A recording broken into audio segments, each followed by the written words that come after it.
Mais revenons sur le meurtre de Jérémy, l'étudiant de 22 ans tué d'un coup de couteau dans la gorge à côté de la gare Saint-Charles à Marseille. Un déséquilibré, je vous le rappelle, a été arrêté. C'est aujourd'hui le principal suspect, même si les caméras de surveillance n'ont pas filmé l'agression. Peut-on parler d'un dysfonctionnement? Élément de réponse avec ce reportage de Karim Balia et de Malik Harouche. Voici les deux caméras qui ont permis aux enquêteurs d'identifier le principal suspect du meurtre de Jérémy Labrousse. Mais elles n'ont pas filmé l'agression.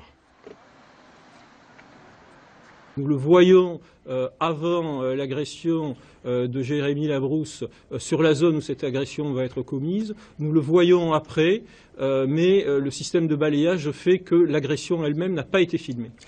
Pourquoi les caméras n'ont pas filmé l'agression? Au centre de supervision, on explique qu'elle a été tellement rapide, à peine 15 secondes, le moment précis où les caméras effectuaient une rotation.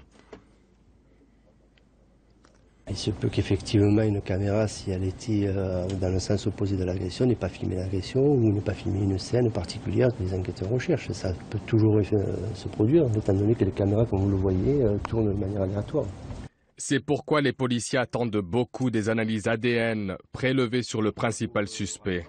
À Marseille, depuis sa mise en service en avril 2012, la vidéosurveillance a fait ses preuves. L'outil est indispensable pour lutter contre les divers délits de voie publique. Nous avons à peu près une centaine de flagrants délits qui ont pu être faits par la police nationale en temps réel grâce au travail des policiers municipaux qui transmettent les informations en temps réel, mais également des affaires judiciaires qui ont pu être élucidées.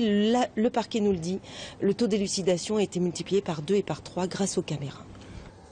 Mais malgré la présence des caméras, les délits se multiplient dans ce quartier. Le soir, boulevard d'Athènes, l'insécurité est palpable. Pas d'éclairage public. Après la fermeture des commerces, les délinquants investissent les rues. Au niveau des forces de police, on fait ce qu'on peut, mais après, effectivement, on ne peut pas être derrière chaque citoyen.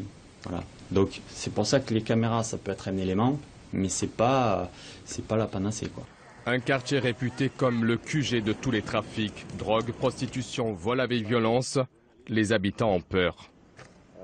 Le problème, c'est que l'autorité est absente. L'autorité est absente. Voilà.